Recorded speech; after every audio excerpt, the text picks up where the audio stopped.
Sri Lanka is a travel destination with incredible food, welcoming locals, and a ton of bucket list activities. I spent 3 weeks traveling around the country and never once had to worry about the cost.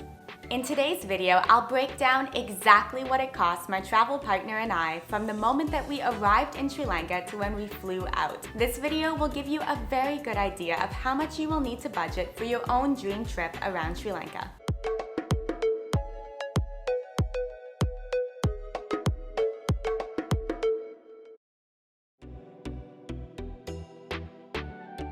Let's kick things off with accommodations. There are plenty of options depending on your budget, from guest houses to hotels, and the good news is that regardless of which option you choose, you will be getting incredible value for your money. I was traveling with my friend Rick, so we had the option of splitting our accommodation costs and opted mainly for guest houses and hotels with the occasional homestay. A standard double room with AC included is going to cost you around $15 to $20 US.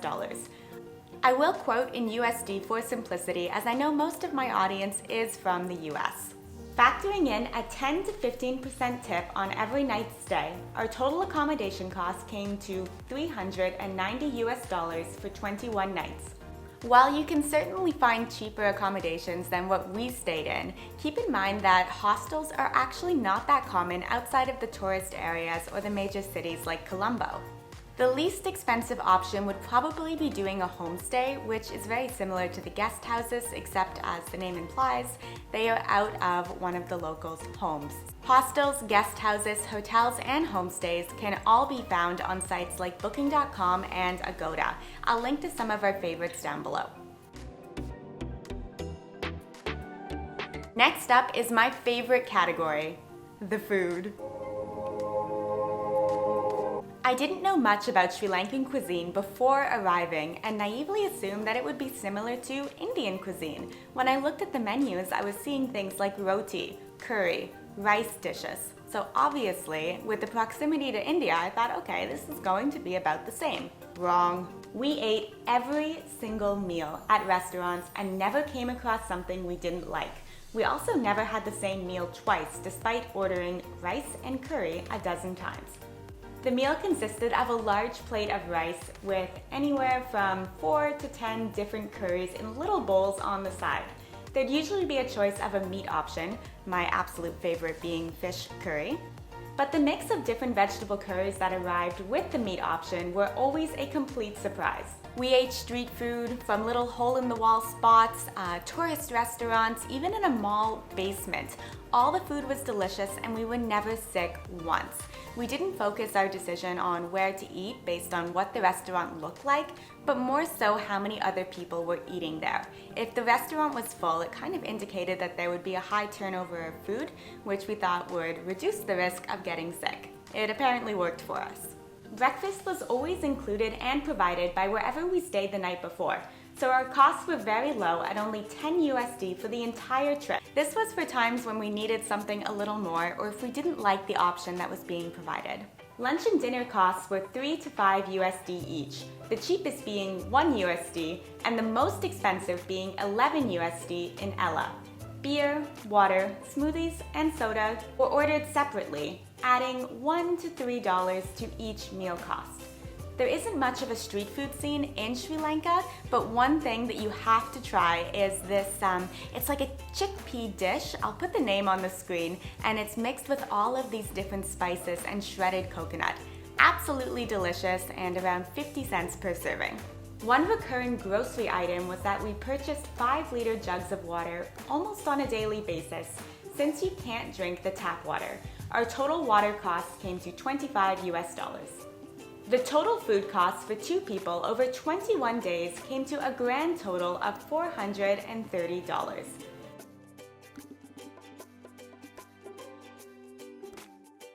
This includes a 10% tip, which was often already built into the bill. Next up is transportation. And to be honest, the transportation option in Sri Lanka was actually one of the main reasons that we chose to go there for our trip. Sri Lanka is one of the few countries in the world where a foreigner can legally rent and drive their own tuk-tuk. I can give you more information on this if you're interested in a separate video. Just let me know down in the comments. The longer you rent, the cheaper it is. So pricing for renting our tuk-tuk started at 25 USD, but since we were there 21 days, it came down to 20 USD per day. Our rental cost in total was $420. We drove a total of 12,063 kilometers, or about 785 miles, with our total gas cost coming out to 43 US dollars. That's about 3 cents per kilometer, or 5 cents per mile. After 1,000 kilometers, you also need to grease your tuk-tuk, so that added an extra $3 to our transportation costs, bringing the tuk-tuk rental total to $466. The only additional transportation costs that we incurred during our trip was when we arrived in Negombo and had to take an Uber to Columbo, and then also what we spent in tuk-tuk taxi rides. The grand total of both of these came out to being $34. This brings our entire transportation costs for the whole trip, which was quite long, to be 500 US dollars. You can also consider renting a motorbike or getting around much of the country by bus, where tickets start at about 20 cents each, or even the train, which I highly recommend, and third class is going to cost you about $1 per ticket. Next up is activities and entertainment. There are many free activities to do in Sri Lanka, such as the hiking in Ella or even swimming with the sea turtles in Hikkaduwa. However, when it comes to the activities that are aimed at tourists, they are a little bit more expensive. We did absolutely all the things we wanted to do and never really factored in price as a decision-making factor in whether we would do something or not. Our largest activity expense was a half-day Yala National Park safari, which came to about $60 per person. It was absolutely worth it, and it's one of the best places in the world to spot leopards, which we also did, and mind-blowing. Other activity expenses included a snake farm, surfing lessons, and Rick's trip to Lion Rock. I put the average massage price on here, but shockingly, I did not get one and cannot attest to the quality. Our total activity cost came to $235 for both of us.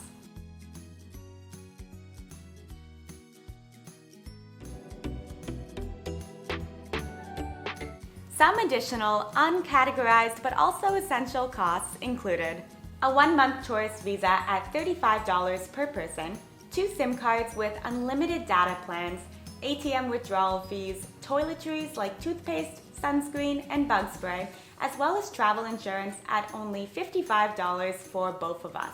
I also paid for a VPN, which came out to less than $6 for the 21 days.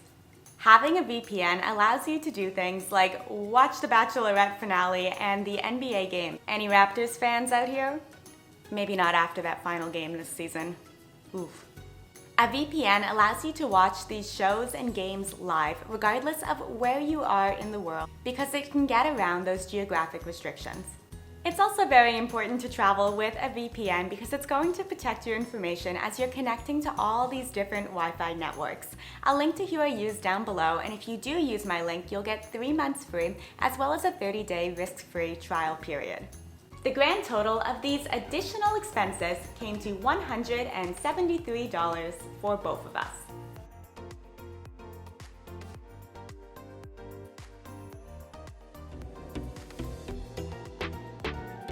And when I take all of these categories together and add up all of our trip costs, drum roll please,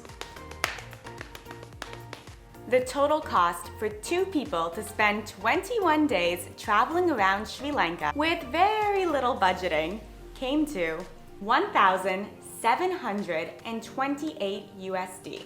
That makes our costs at $865 per person, but keep in mind that if you are traveling solo, it is going to cost you more in accommodations because you can't just split the cost down the middle with someone else. We each booked a round trip from Bangkok to Columbo, which ended up costing each of us $300.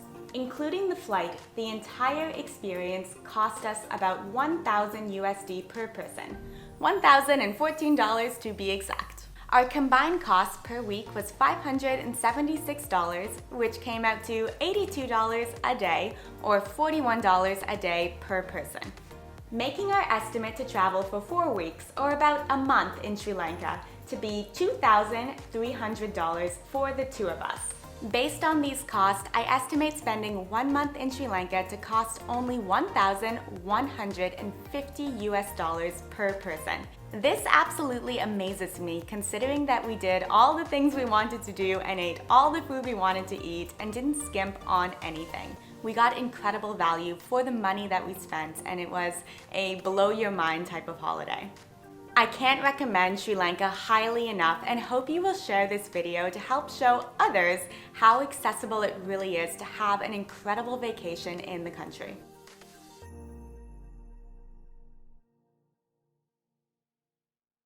Thank you so much for watching. As always, please don't forget to give this video a thumbs up, as it really supports my channel. Or apparently it does. I don't really understand the YouTube algorithm. Let me know if you would consider traveling to Sri Lanka once the borders reopen, and then I hope to catch you back on the channel again for another video next week. Bye!